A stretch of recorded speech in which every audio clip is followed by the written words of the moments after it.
Good afternoon and welcome back to 120th. I mentioned a couple of videos ago that I was looking for a new bag to help me out with my large format photography.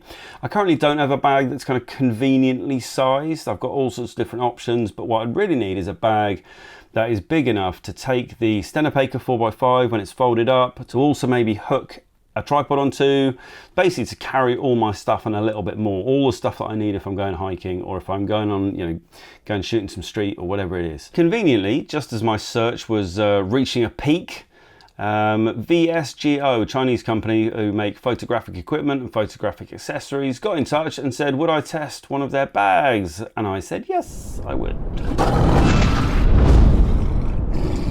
So they have sent me a VSGO Black Snipe 25 litre bag. It arrived this morning. Let's take a look.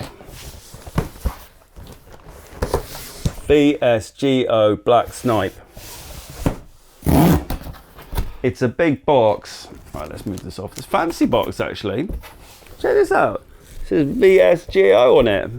It's clever shit. Right. It's pretty big actually. I don't know, maybe if you spend a lot of time buying bags, then 25 litres as a size might mean something to you. It doesn't mean anything to me. 25 litres, I mean, it looks in the pictures like it might be about the right size to carry all my large format gear. Ooh, it's nice, isn't it? Well, here's something that's interesting. I'm having a little poke. I'm not showing you it because how dull would that be, someone poking around? But I actually thought that this was going to be like full of packing material because it's pretty solid, but it is not. How do you get in? Oh, here we go. I think this is going to do really well. This is awesome, the fact that it's rigid. I am quite disproportionately excited about this bag. I don't know about the kind of leathery look to it. It's a bit smart for me. I'm sure I can get it dirty. Maybe that's the first job. Like that light meter, it was all like black and snazzy, but if you sand it down, it looks knackered and proper. I'm not going to sand the bag. I might roll in the mud though. I will show you that. Come on, let's head out and take some photos and maybe roll in the mud.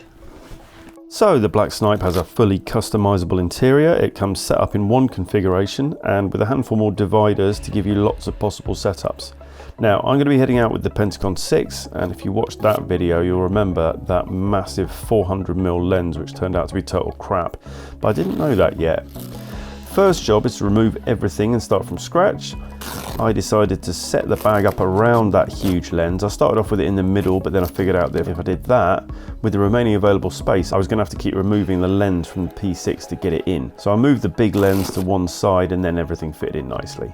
Little did you lucky people know that I was carrying this bag throughout that video, in the rain and with the Pentagon 6 and 3 lenses, including that monster, and initial impressions were really good.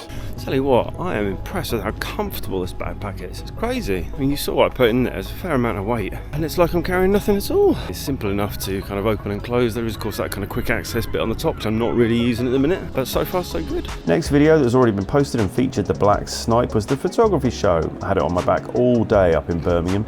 I actually took my Mamiya RB67 with me that day. I had a lovely dream that I might take some photos as I went around. Never even took it out of the bag. Plus I took a load of film and of course all my video equipment. Once again, very comfortable on my back all day. Never really took it off my back. But the big test, what I really want this bag for, is 4x5 for large format. This morning is the big test for the Snipe. What I really want it for, and what I'm always looking for, is a good large format bag that I can kind of hike with, access, carry enough stuff, all the rest of it. And so that is what we're doing with it this morning. I've got the Stenopeka 4x5, I've got all the film holders all loaded up, plus a tripod. Can you see the tripod? Anyone see the tripod? Yeah. I have to say, there's not too many bags. I've tried a few bags, and a lot of bags that claim that there's kind of space for the tripod and all the rest of it, but this one actually works, which is good. One leg slots into the side and then you strap the top and all the rest of it, so it seems to be working pretty well so far. The most important thing is big, plenty of space, easy access, and super comfortable. It really is, and I'm not even using half the, I haven't got the waist strap on. There is a waist strap comes with it. I'm not using that at the minute. I'm not even using this chest bit, which again I could use pretty easily. It's right there. So let's head up here. I'll put the bag down. I'll show you how I've packed it and how tidy it is. I'm pretty impressed. It's a good size. The best bit about it is it's deep enough, in other words, deep this way, that you can get a 4x5 holder on its side, which means you can stack them sideways across the bag. So first things first, we got the tripod here. I could just release this, I think, and then slide the tripod out. That might be the best thing to do. And then there's a little, oops. So let's take out let's open that up and take that out. And you can see here we've got I've got 9 sheet, 1, 2, 3, 4, 5, 6, 7, 8, 9, yeah, 9 sheet holders there. My lens is here, there's one on top of the other. Stenopacre is there, and all the bits and bobs are there. So yeah, it all fits in pretty nicely. Let's get some stuff set up, shall we? This will do. Dark slide out. Here it comes. I had a great idea. Seeing as we are out testing the bag this morning, we're going to do self-portrait with bag. I am of course going to need the Reveni Labs remote release, which I've left in here. Actually, this is in the top, so let's get it this way. There's your quick release magnetic thingamajigger. And there is my Reveni Labs. There we go. And we're going to put this here. I'm going to sit with my legs crossed here, and let's give it a little bit of swing here. Dark slide out. What is done with the friggin'... Ah, here it is. Yeah, there we go. Right then.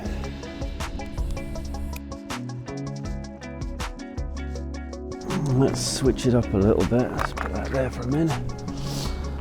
Straighten this out first of all. What I'm going to do, I am going to put the camera on the ground. Might give the camera a dirty look for this one. It's a very strange thing to do, frankly.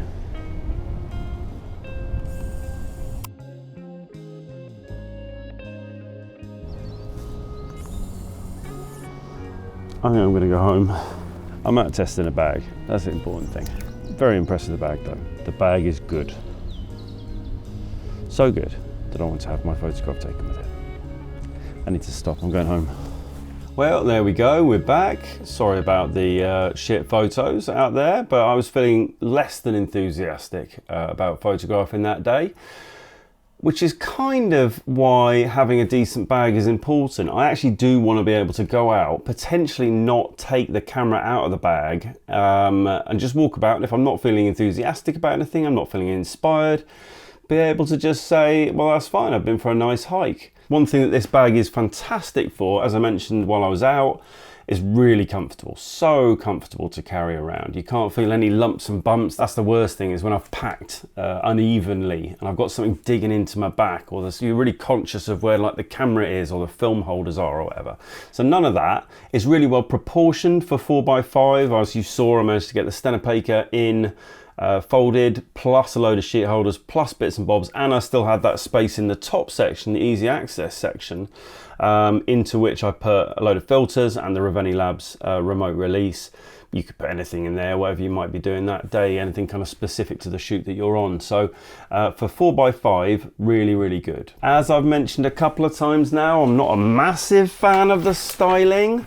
It's a bit kind of shiny and a bit kind of faux leather. I think the styling is a bit more suited to what would be their kind of primary market, the digital shooters, the sharpshooters, the pixel pimps. And I think this would look fantastic on the back of somebody holding like an A7R5 or an R5 in their hands. Not quite in keeping with a beaten up RB67 or, you know, the kind of styling that we might look for as large format shooters. But personally, I don't really want to pay for that weathered look. I would much rather buy a bag that is fit for purpose and have it weather with me, knowing that the kind of lumps and bumps and scrapes and scuffs are things that maybe we've done together. you know, have a special personal relationship with the bag, in the bag. Maybe have some photos done together, you know. The Black Snipe definitely looked a bit more in keeping once I dragged it through the mud a couple of times, and that's all still there, which is lovely. I haven't made a great deal of effort to clean it because I think it adds to it, you know, it kind of helps, takes the edge off a little bit. One question in my mind is growth potential. If I do move up to 8x10, is it still going to be fit for purpose?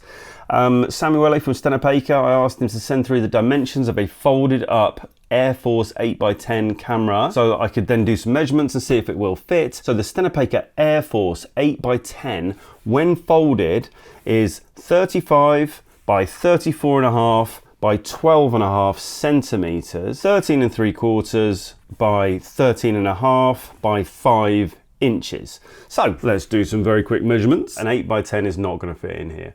5x7, you'll be fine. 8x10, no. Depth wise, loads of space. We've got 16 centimeters of depth. So you could get an 8x10 folded plus a couple of film holders on top, but it won't fit that way. That's going to be your problem. But anyway, 4x5, 5x7, perfect size for it.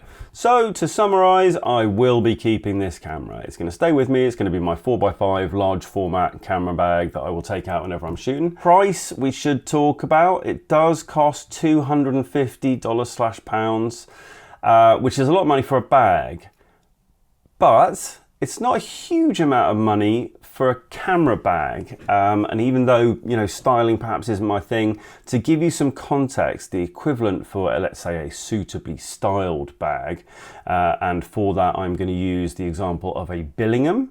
So a Billingham of a similar size, specifically the Billingham 550. Now they are kind of top end, I get that, but they are, you know, what one might expect a large format shooter to be carrying. Styling is kind of in keeping with, you know, our stuff and what we do. The Billingham 550, 22 litres, so 3 litres shy of that.